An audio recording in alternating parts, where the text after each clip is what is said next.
Solar pumps लगाकर और वहाँ से ग्राउंड वाटर निकाल कर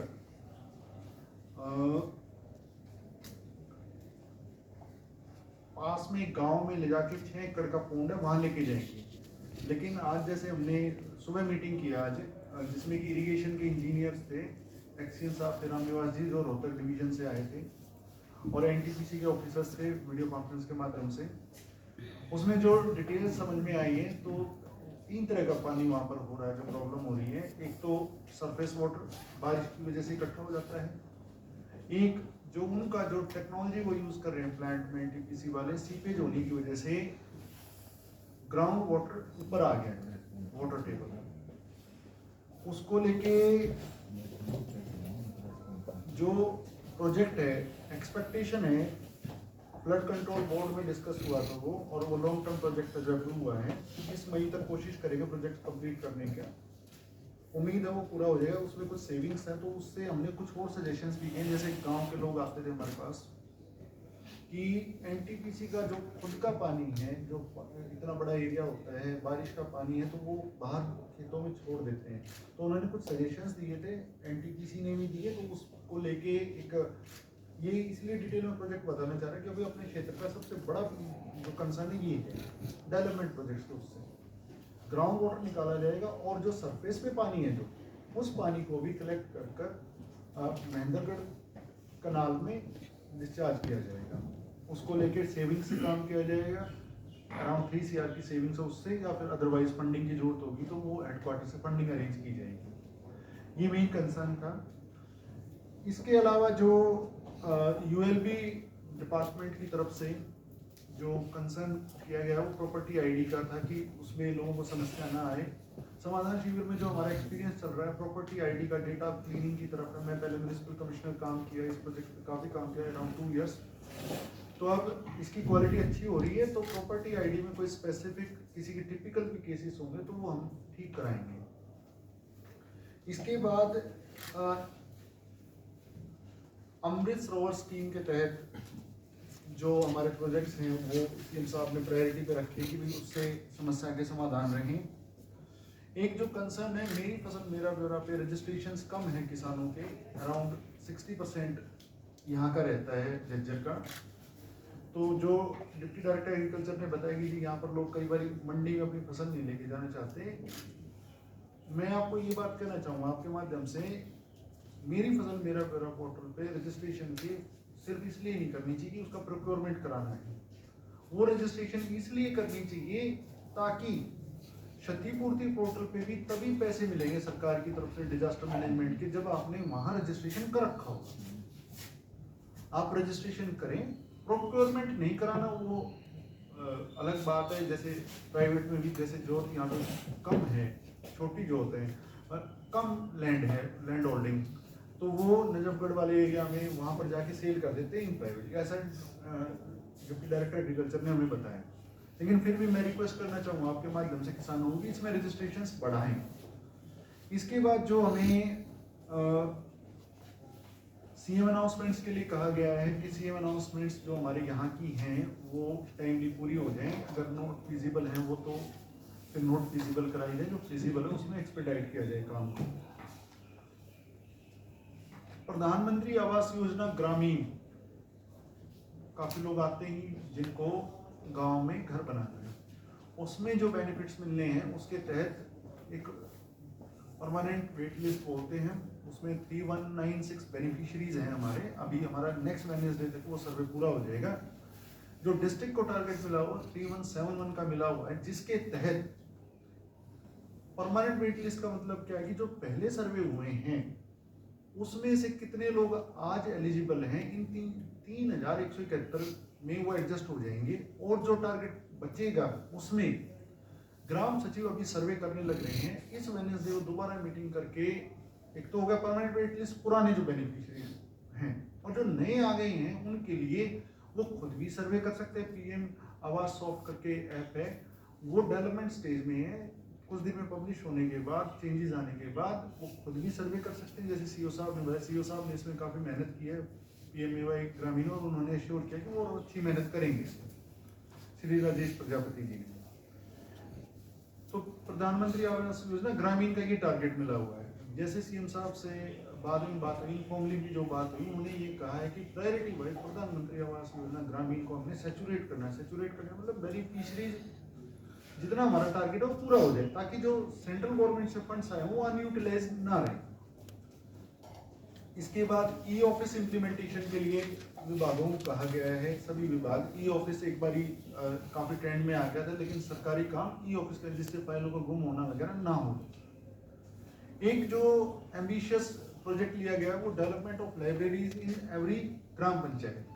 तो इसमें पहले स्टैंडिंग इंस्ट्रक्शन ये थी कि सरकारी स्कूल की बिल्डिंग में कोई भी लाइब्रेरी नहीं होगी, लेकिन वहाँ जो डिस्कशन हुआ उसकी गाइडलाइंस आ जाएंगी शायद। जो ऑनरेबल सीएम साहब ने कहा है कि आप अगर स्कूल में कोई बिल्डिंग ऐसी है जो यूज नहीं हो रही है और उसका रास्ता अलग से बन सकता है कि बच्चों की पढ़ाई को डिस्टर्ब किए बिना वहाँ पर लाइब्रेरी खोली जा सकती तो बेटर है। तो ये जैसे ही अमेंडेड इंस्ट्रक्शन आ जाएगी, हमारा होमवर्क उसमें शुरू हो गया है काम करना। जो बेसिक वर्क है हमारा, इसमें सरकार की तरफ से बुक्स और फर्नीचर का पैसा आएगा और रिनोवेशन रिपेयर का। बिल्डिंग बनाने के लिए अभी फंडिंग नहीं अवेलेबल नहीं कराएगी गवर्नमेंट, वो हमने अपने स्तर पे क्या करना है, जो भी सरकारी बिल्डिंग हो वो हमने ले लेनी है। ये मेरा पर्सनल मानना भी है, प्रोफेशनली भी मैं एग्री करता हूँ कि जो लाइब्रेरी बनने से जो एक अलग जगह है कि हरियाणा में जॉब्स आएंगी टाइम से, सरकारी जॉब है या प्राइवेट जॉब है, जिसकी भी तैयारी करनी, बच्चों को स्पेस मिल जाएगा, वो जाकर पढ़ना शुरू करेंगे। सीएम साहब का स्पेशल फोकस है इस बात के बारे में कि लाइब्रेरीज होनी चाहिए और लाइब्रेरीज में उचित सुविधा भी हो। इसमें एक बात का ये ध्यान रखा जाएगा, जो अधिकारियों को कह दिया गया है कि आप कोई भी लाइब्रेरी ज़्यादा दूर ना बनाएं, जिससे कि उसकी एक्सेसिबिलिटी सही रहे। हम पर्सनली भी गवर्नमेंट के फंड से भी और अदरवाइज भी सीएसआर से कहीं से भी जो भी इसमें आना चाहेंगे, इस पे थोड़ा सा 1-2 मिनट में आपको ध्यान दिलाना चाहूँगा। इनको मैनेज करने के लिए गवर्नमेंट ने कहा ग्राम पंचायत लेवल पे इनकी मैनेजमेंट होगी, कोई अच्छी एनजीओ हो। हमसे भी कई ग्रुप्स मिले हैं, चिमनी के शहीद स्मारक बनाने के लिए लोग मिले, जैसे वो लोग एक्स सर्विसमैन बहुत है अपने यहाँ पर, और ग्राम पंचायत लेवल पे ही कुछ ऑनरेरियम वगैरह डिसाइड करके वो लोग उनको रखें और उनके सहयोग से इन लाइब्रेरी को चलाएं। मैं मानता हूँ मेरे अनुभव में और आपके अनुभव में ही लाइफ में ये रहा होगा कि लाइब्रेरी से बढ़िया सोसाइटी में और कोई चीज़ नहीं हो सकती, जिससे कि अच्छे सिटीजन भी बनते हैं, रोजगार मिलता है बच्चों को, और कोई क्राइम की तरफ जाने से भी रुकता है। जो पढ़ाई में लग जाएगा बच्चा, वो नौकरी सरकारी करेंगे। मैं इस जॉब से पहले प्राइवेट जॉब करता था, ठीक है जी, गवर्नमेंट जॉब करे, प्राइवेट जॉब करे, अपना काम करे, किसी भी फील्ड में जाएगा एक समझदार आदमी बनेगा। पढ़ाई से ये उम्मीद की जाती है। दूसरी बात क्या है कि घर वालों को भी ये रहता है कि भाई बच्चे पढ़ रहे हैं तो किसी गलत संगत में ना जाए, ये उम्मीद की जाती है। इसमें कोई, मैं आपसे भी रिक्वेस्ट करूंगा कि जो समस्याएं हो, सुझाव हो, कृपया करके बताएं, ताकि हम इस पर्टिकुलर स्कीम में ना बिल्कुल हम एट द अर्लीस्ट सैचुरेट करना चाहते हैं। पर्सनल उसमें हम जो हमारी बात हुई है एडीसी मैडम से, डीडीपीओ मैडम से और डीएमसी साहब से, डीएमसी साहब से मैं इसलिए कह रहा हूँ कि अभी तो रूरल एरिया के लिए कहा है, लेकिन अर्बन एरिया में भी ऐसी जरूरत होगी तो डीएमसी साहब अपने स्तर पे डिपार्टमेंट के लेवल पे इनिशिएटिव लेकर लाइब्रेरीज बनाएंगे। तो मैं म्यूनिसिपल कमिश्नर मैंने काम किया इससे पहले, तो उनकी लाइब्रेरीज काफ़ी नंबर्स में होती है, 15 लाइब्रेरी, कहीं 20-20, 25-25 लाइब्रेरी बनाते हैं, वो बेटर रहेगा। इसके बाद जैसे जो गवर्नमेंट की प्रायोरिटीज है, जैसे अपने झज्जर डिस्ट्रिक्ट के लिए एक नया फुटवेयर पार्क बनाने के बारे में, तो उसके लिए सजेशंस भी आपकी तरफ से कि भाई कहाँ होना चाहिए, वो हम इंडस्ट्रीज से पूछेंगे ताकि हम उसके लिए जगह देख लें। मैं आपसे साझा करना चाहूँगा कि एक टिपिकल सेक्टर बनाने के लिए अराउंड 200 एकड़ लैंड मिनिमम होनी चाहिए। कोई भी एचएसयूपी का सेक्टर होता है, एचएसआईडीसी करती है, किसी ग्राम पंचायत में होगी, ई भूमि से करना टाइम कंज्यूमिंग भी हो जाता है कई बार, ग्राम पंचायत की लैंड होगी तो वहाँ वो बन जाए। पर्सनली अगर पॉसिबल हुआ तो उस तरह से भी हम चाहेंगे कि झज्जर में हो जाएगा और बेटर रहेगा, क्योंकि झज्जर से में थोड़ा पॉपुलेशन 72,000 के अराउंड है, परिवार पहचान पत्र का डेटा। थोड़ा यहाँ पर बनेगी, यहाँ पर पॉपुलेशन बढ़ेगी थोड़ी सी, थोड़ी डिमांड क्रिएट होगी, हॉस्पिटल, स्कूल्स वगैरह और अच्छे आएंगे यहाँ एक स्वामित्व स्कीम है गांव में जो चलती है, जो आप लोगों के पास भी कई बार बेनिफिशियरीज आते होंगे जी, इसमें रजिस्ट्रेशंस नहीं हो रही हैं। तो मैं क्लैरिफिकेशन करना चाहूँगा इस पॉइंट की कि उस स्कीम में क्या हुआ था और क्या आगे होने वाला है। स्वामित्व स्कीम में जैसे ऑब्जेक्टिव ये था कि आबादी देह की जो लैंड है उसका कभी सर्वे नहीं होता, जैसे आप लोगों को नॉलेज में भी होगा, सर्वे होता हमेशा एग्रीकल्चर लैंड का, कंसोलिडेशन एग्रीकल्चर लैंड का। तो आबादी देह क्या था कि जहाँ पर पॉपुलेशन रहती है तो उनकी ओनरशिप उसको मिल जाए। लोग अमूमन उसमें सेल परचेज नहीं होती थी, कब्जे तब्दील होते थे बस। तो गवर्नमेंट ने ये स्कीम सोची थी, इसमें हाईकोर्ट के कुछ ऑब्जेक्शंस थे कि जी आप ओनरशिप ट्रांसफर कैसे करेंगे। तो जैसे हमें बताया गया है कि इसमें एक एक्ट बन रहा है, जिसे विधानसभा में आएगा, उसके बाद ओनरशिप दे दी जाएगी उनको। इसमें प्रॉपर्टी कार्ड एक बनता था, उसके बाद उसकी रजिस्ट्रेशन होनी है, फिर ही उसको सेल परचेज किया जा सकता है या लोन लिया जा सकता, मोनेटाइज किया जा सकता उसको। ये स्कीम अभी के लिए, लेकिन लोग हमारे पास आ रहे हैं कि जी मेरे जमीन पे इस प्रॉपर्टी कार्ड पे इस लोकेशन पे दूसरे व्यक्ति का नाम चढ़ गया, तो वो करेक्शंस हम बोनाफाइड कर देंगे। लेकिन उसका जो प्रॉपर्टी कार्ड देने के बाद उसका रजिस्ट्रेशन होना है, वो रिज्यूम तभी करेगा जब विधानसभा में एक्ट आ जाएगा। इसके साथ साथ मैं आपको बताना चाहूँगा, पंचायती राज एक्ट इन सेक्शन 5 में ऐड किया गया है। उसके तहत 500 गज तक के जो किसी ने घर बना लिया है, जो कि नॉन एग्रीकल्चर लैंड पे एडिशनली पब्लिक यूटिलिटी को डिस्टर्ब नहीं कर रहा है, ट्रैफिक जैम को नहीं कर रहा है, वो नोटिफिकेशन की कॉपी हम आपको दे देंगे अभी, वो हम रेगुलराइज करेंगे। और उसमें जो रेकनिंग डेट है वो 1 मार्च 2004 है, और उसमें जो रेट्स भी लगेंगे उस टाइम के लगेंगे, कलेक्टर रेट का 50%। इससे काफ़ी लोगों को राहत मिलेगी, जो लोग गवर्नमेंट लैंड्स पे घर बना ले रहे हैं, स्पेशली गांव के क्षेत्र में। बहुत सारे केसेस भी चल रहे थे हमारे पास भी डिफरेंट कोर्ट्स में। तो हमें कहा गया कि उनका डेटा तैयार किया जाए, हम उसको करने लगे हैं ताकि जनता को इसमें राहत मिले। और अमूमन गरीब लोग घर बना के रह रहे हैं उस जगह पे, तो उसको हम रेगुलराइज करेंगे। और अधिकारियों को हिदायत दे दी गई है कि कोई भी एनक्रोचमेंट हटाने का ऐसा काम ना करें। और रेकनिंग डेट का मतलब भी वही है 2004 का, उसके बाद वालों को हम अलग तरह से डील करेंगे, तो रेगुलराइज हम करना चाहेंगे। सीएम साहब ने जैसे जो प्रायोरिटीज लिखवाई हैं, जो हमें बताया गया है डीसीज कॉन्फ्रेंस के तहत, जो मैं हर एक जिन भी डिस्ट्रिक्ट्स में इंडस्ट्रीज कम होती हैं, इस हेडक्वार्टर पे जैसे म्यूटेशंस बहुत पेंडिंग है, तो हम नेक्स्ट वीक रेवेन्यू की मीटिंग कर रहे हैं, वो हमारा प्रायोरिटी रहेगा। आम आदमी आते हैं हमारे पास, जो एक्सपीरियंस से और नॉलेज से हमें आइडिया कि गांव के क्षेत्र में भी परेशान है लोग, और शहरी क्षेत्र में खासकर, उसमें कहती ये कॉम्प्लिकेटेड म्यूटेशन है, दर्ज करने में टाइम लगेगा, लेकिन वो बहानेबाजी नहीं चलेगी रेवेन्यू कर्मचारियों की। नेक्स्ट वीक जब रेवेन्यू डिपार्टमेंट का हम रिव्यू करेंगे, वो मेरा पेरेंट डिपार्टमेंट है, एज डिप्टी कमिश्नर बिल्कुल स्ट्रिक्टली लिया जाएगा, कोई स्टाफ की कमी नहीं है। अब रेवेन्यू में आपने देखा भी होगा, कुछ एक कर्मचारी ने ऑर्डर होने के बाद ज्वाइन नहीं किया, उसको सस्पेंड किया गया।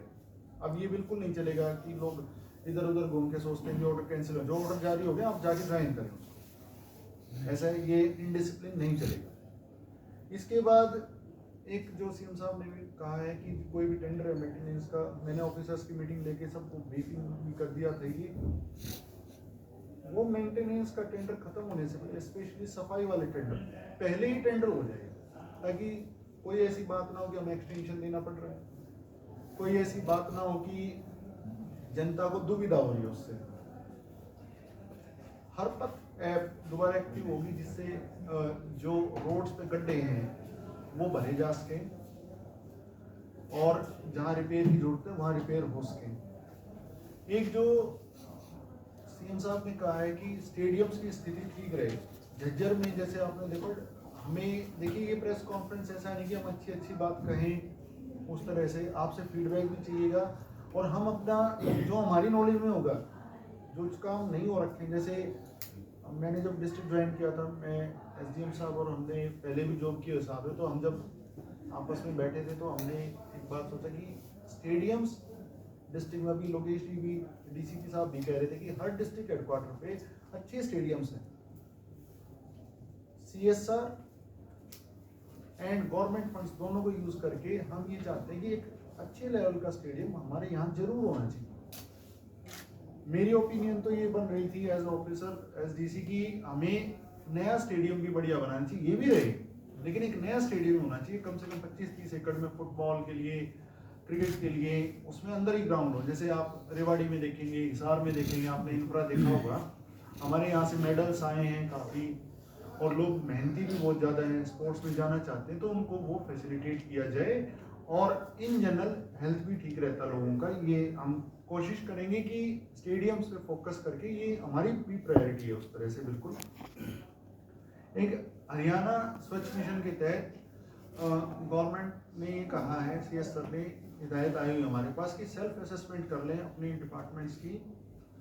परफॉर्मा है वो हम मीटिंग्स भी लेने लग रहे हैं, जिसके तहत जो पुराना रिकॉर्ड है, पुराना सामान रखा हुआ है, थानों में गाड़ियां हैं, बाइक्स हैं, उनको हम कंडेम करके उनको गवर्नमेंट की हिदायतों के अकॉर्डिंग वीड आउट करना कहते हैं इसको, रिकॉर्ड को, तो वो हम करेंगे। जब नेक्स्ट हमारी जो प्रेस कॉन्फ्रेंस होगी तो हम उसमें ये आपको बताएंगे कि हमने इस पर कितना काम कर लिया है। इसके बाद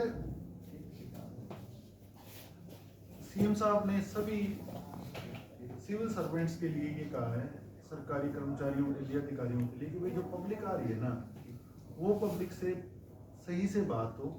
कई बार ऐसा होता है कि लोग काफ़ी परेशान होते हैं और आके हमें कहे, तो पेशेंस से उनकी बात सुनना और कोशिश करना है। इसमें मैं कहूँगा जो सेंसिटिविटी है, कई बार ऐसा होता है सीनियर अधिकारी तो उस बात को समझते हैं, लेकिन कल भी मेरे पास एक ऐसा केस आया कि हमें पता है बिल्कुल सिंपल काम है, लेकिन उनको चक्कर कटवाए जाते हैं रेवेन्यू डिपार्टमेंट की तरफ से। DRO साहब ने सुबह आते ही पहला काम वही किया, कोई एक्स सर्विसमैन थे, उनका काम इन्होंने तुरंत करके दिया।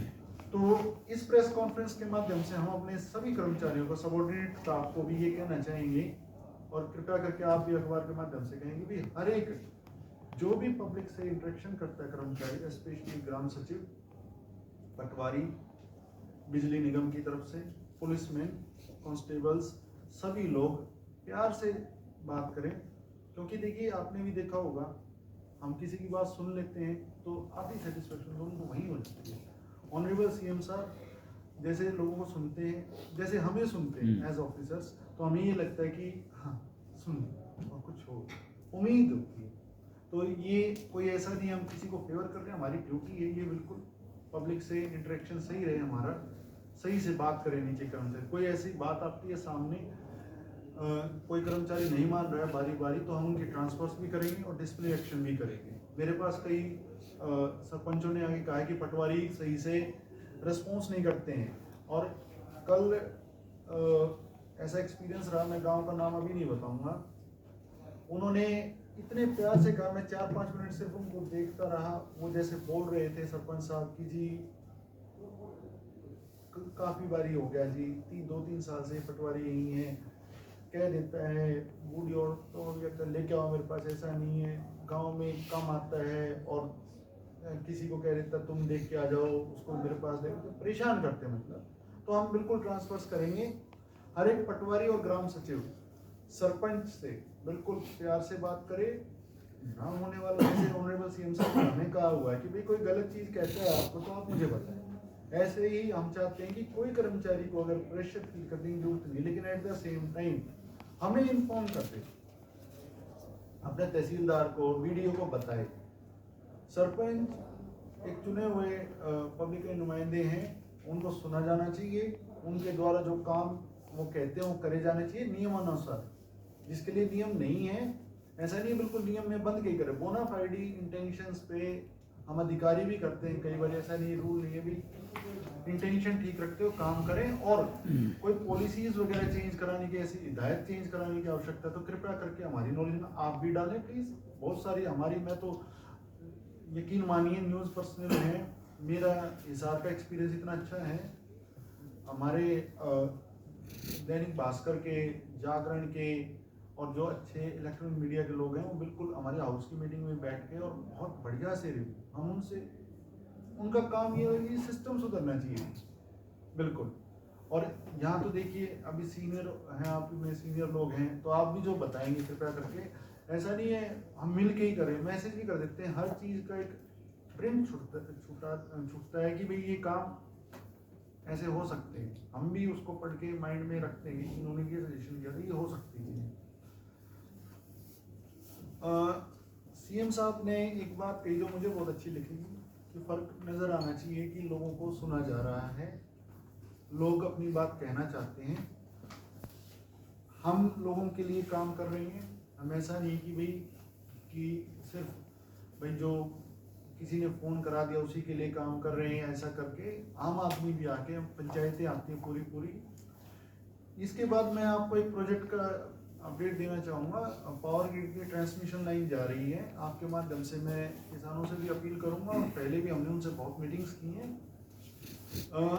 ये transmission line Khetri Narela line है, इसमें 191 टावर्स हमारे डिस्ट्रिक्ट में आने थे, 88 लोकेशंस पे अभी नहीं हुए थे फाउंडेशन स्टोन्स, अभी एट प्रेजेंट 8 लोकेशंस पे काम चल रहा है, जिसमें 36 टावर्स आ जाएंगे हमारे। हमारा मेजर थ्रस्ट जो है, मुख्य प्रयास जो अभी ये है कि लोगों को ये समझाना जरूरी कि एक्विजिशन में और यूसेज में फर्क। सुप्रीम कोर्ट की 2016 की अथॉरिटी है power grid versus union of India, justice Sibal की, उन्होंने उस जजमेंट में ये कि पावर ट्रांसमिशन लाइन जाने के लिए किसी भी की भी परमिशन की भी आवश्यकता नहीं है। फिर भी सरकार ने जुलाई 2024 में एक पॉलिसी बनाई है जो कि बिल्कुल किसानों के फेवर की पॉलिसी है। इसके साथ साथ उसमें जो कंपनसेशन का प्रोविजन किया गया है वो बिल्कुल कराया जा रहा है। एक प्रैक्टिकल समस्या आ रही है कि केवट अलग ना होने की वजह से, उनके अलग खाते ना होने की वजह से साझे खाते हैं, जिसको कि डीआरओ साहब ने, एसडीएम साहब ने बिल्कुल हमने प्रायोरिटी पे लिया। बेस्ट तरीका तो ये है कि भाई केवट अलग हो तो एक व्यक्ति को जिसके पोजीशन में वो लैंड है, जिस पे टावर लग रहा है, उसी को पैसा मिल जाए। लेकिन अगर ऐसा लोग एग्री करेंगे तो हम उनका केवट ही अलग कर देंगे। ये सबसे बेस्ट तरीका, आइडिया। आज के दिन ही सेटलमेंट हो गया, रेवेन्यू केस नहीं चलेगा। फिर अगर कहीं ऐसा नहीं है तो फिर हम जमाबंदी में जो जो उसके साझेदार हैं सबको पैसा देंगे। ये लाइन जो है 4 जिलों से जा रही है, महेंद्रगढ़, रेवाड़ी, झज्जर और सोनीपत। कल भारत सरकार के जो सेक्रेटरी हैं उन्होंने वीडियो कॉन्फ्रेंस किया था। झज्जर में इसमें काम रुका हुआ था, अब ये काम बिल्कुल नहीं रुका हुआ, और हम बिल्कुल कमिटेड हैं प्रोजेक्ट्स के लिए, क्योंकि आप भी मानेंगे इस बात को, ये नेशन बिल्डिंग के प्रोजेक्ट्स हैं। ये ऐसा नहीं है कि भाई किसी प्राइवेट व्यक्ति के लिए या कुछ प्राइवेट इंटरेस्ट है इसमें। और लोगों को भी हम ये कह रहे हैं कि जी देखो, ये यथास्थिति को मानना ही इसमें सोल्यूशन है, क्योंकि आप किसी भी कोर्ट में भी जाएंगे, किसी भी कोर्ट में। अभी एक खरड़ में एक मामला आया था जिसमें उस दिन हमारी मीटिंग थी 11 तारीख को, सीएम साहब के साथ डीसी कॉन्फ्रेंस थी। उसमें एक लड़के ने सुसाइड अटेम्प्ट किया। फर्स्ट टाइम जब उसने वैसा किया, मैं आपके माध्यम से क्लैरिफाई करना चाहूँगा, तो पुलिस ने और जो प्रशासनिक अधिकारी कर्मचारी थे उनको समझाया कि भाई ऐसा ना करो। उसने पीपी ले रखी थी हाथ में तेल की कैनी, और उसमें दूसरी बार जब उसने अटेम्प्ट किया तब उस पर हमने केस किया। डीसीपी महेंद्र मिश्रा जी ने, बिल्कुल ऐसा नहीं कि वो पहली बारी में, और मैं पर्सनली भी ये मानता हूँ कि भाई हमने लोगों को समझा के और उनको मनाना है, रादर देन केस नहीं करना उस तरह से। लेकिन अगर कोई नहीं मानेगा फिर लॉ एंड ऑर्डर को हाथ में ना ले कोई भी ऐसे, आप समझें। एक होता है कि हमने सरकार तक बात पहुंचानी है, उसके माध्यम भी होते हैं। सीएम साहब बिल्कुल पब्लिक से मिलते हैं, डायरेक्टली कॉमन मैन से मिलते हैं, कोई भी व्यक्ति जाके मिल सकता है उनसे चाहे तो।